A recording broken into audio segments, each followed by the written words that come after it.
Hi, and welcome to another episode of Hot Takes with me, the Silver Fox.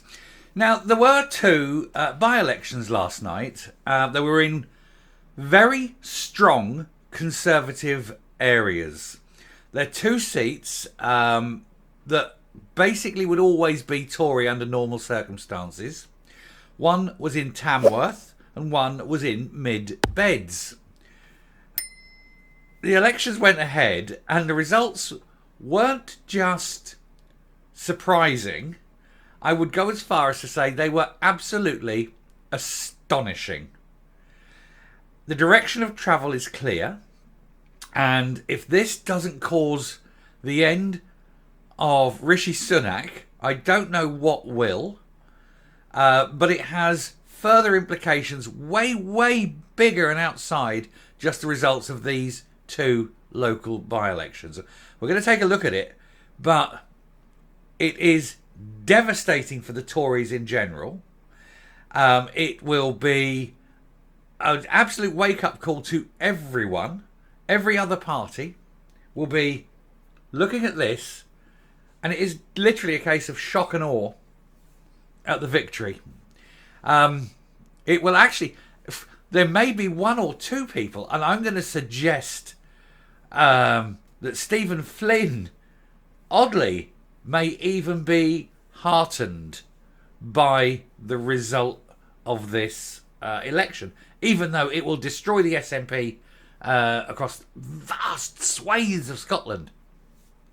It may just save Stephen Flynn's bacon. We'll take a look at it and see what's going on. Right, now this story, we got this from the Herald, but it's in every other paper. It's just that the Herald had a nicer sort of, the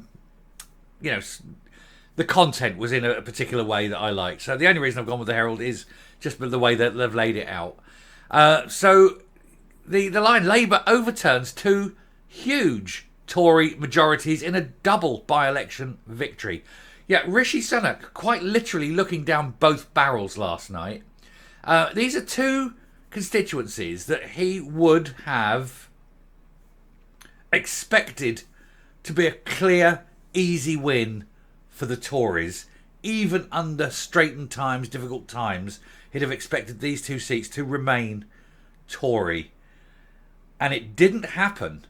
And I think Labour today will be sitting there planning for government. There's no doubt now. There is no doubt that it is going to be a Labour government, and it's going to be an absolutely massive Labour majority.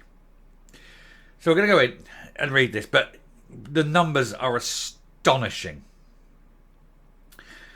The Conservatives have suffered a double defeat in by-elections overnight as Labour overturned two huge, and I mean massive, majorities to seize Tamworth and Mid Beds. These are two true blue, hardened Tory areas, and Labour have snatched them. Sir Keir Starmer claimed Labour was redrawing the political map by taking comfortably Conservative seats 12 months ahead of an expected general election. Could even be quicker. In Tamworth, Labour candidate Sarah Edwards defeated Tory Andrew Cooper by a majority of 1,116. Tiny majority. But she overturned the previous Tory majority of 19,634. Now, we saw a 20.4% swing in Rutherglen and Hamilton West, which frankly astonished Professor Curtis when he was there. He was saying a 10-point swing would be great for Labour. It was a 20.4 swing. Labour were, ecstatic. And John Curtis was blown away. Well, the result, which was announced shortly, it was announced at 2:45 a.m. this morning, was the second highest ever by-election swing to Labour at 23.9%. Nearly 24% of the vote swung from Tory to Labour. That is an astonishing swing, isn't it? That is to go from being nearly 20,000 behind to 1,500 ahead in what? can only be described as an absolutely devastating night for the Tories. It gets worse. Just half an hour later, there was even better news for the party as Mid-Beds saw the largest majority overturned by Labour at a by-election in modern times, which is defined as being since 1945. So in nearly 80 years, this is the biggest victory Labour have ever had in nearly 80 years. The Tories had held Mid-Beds since 1931, with a 24,664 Conservative majority. But Labour's Alistair Strathern took the seat with a majority of 1,192 over his Tory rival. Now, this was a swing of only 20.5%, still bigger than Rutherglen.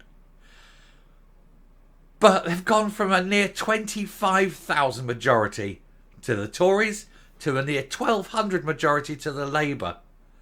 This is jaw-dropping. This is resignation. This is resignation material for Rishi Sunak. There's no way he can survive this.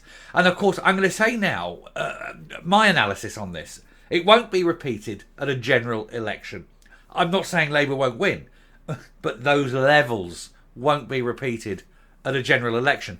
This is Tory voters punishing the Tory party. Because remember that the Tory party members, the men and women who, down at ground level, the likes of you and me who happen to join a Tory party, they voted for Liz Truss first of all, they did not want to get rid. They did not want to get rid of Boris.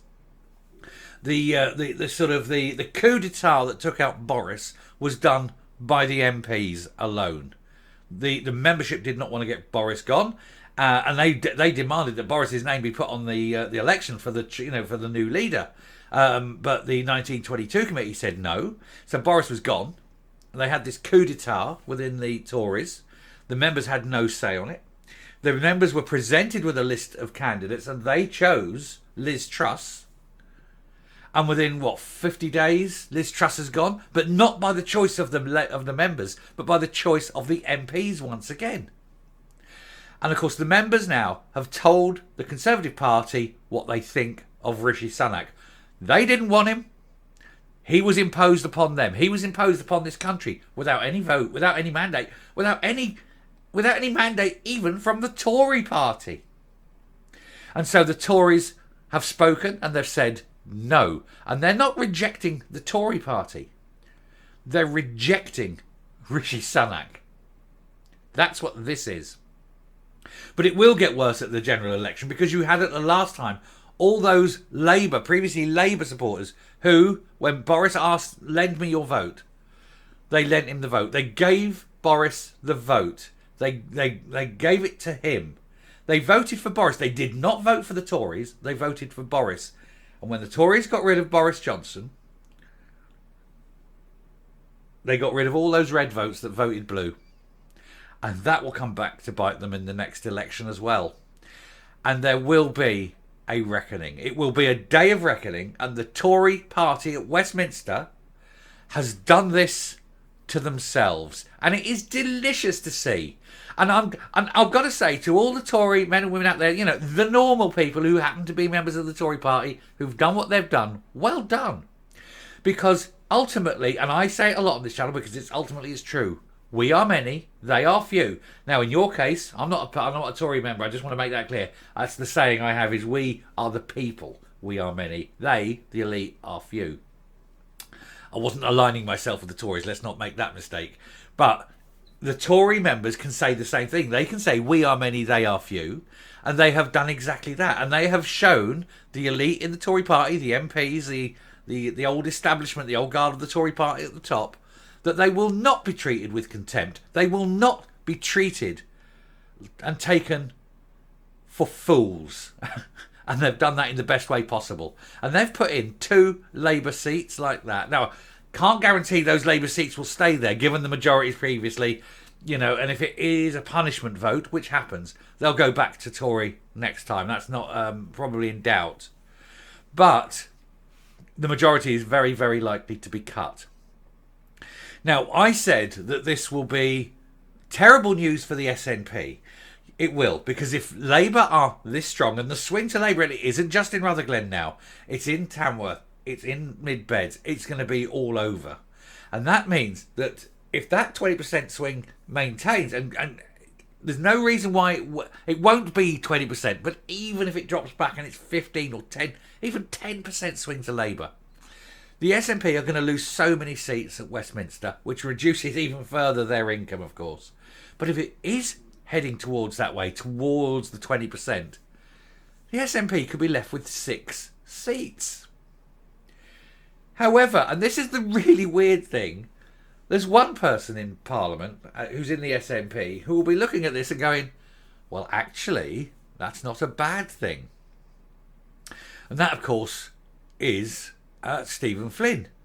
Now, Beryl sits in a constituency up in Aberdeen, which is held by him, in the SNP. But his next rival were the Tories. Now, the Tories, of course, were facing a bit of a revival up until now, especially in Scotland, because of what the SNP said that they are going to do to the oil industry.